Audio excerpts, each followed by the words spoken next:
pokud jsem někdo, kdo nabízí nějakou službu, produkt a tak dále, prostě podnikatel, který potřebuje oslovit s tím, co dělá a jak to dělá, nějaký lidi, a vzhledem k tomu, že ty lidi jsou ti, kteří jsou na těch sociálních sítích a jsou tam pravidelně, jsou tam denně, jsou tam dlouho, tak je zcela logický. Já jako podnikatel, že budu uvažovat tak, že tam prostě budu taky a budu je vlastně nějakým způsobem oslovovat. Já je potřebuji samozřejmě oslovovat tím, co je bude bavit, co je bude zajímat, a zároveň je potřebuji oslovovat pravidelně.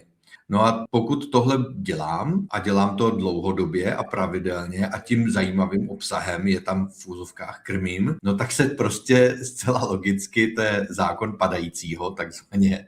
se prostě stane to, že jednou za čas jeden z těch x lidí bude něco podobného, jako já nabízím, potřebovat a prostě se mě na něco třeba zeptá. No a to už je vlastně ten kontakt, to už je ten potenciální klient.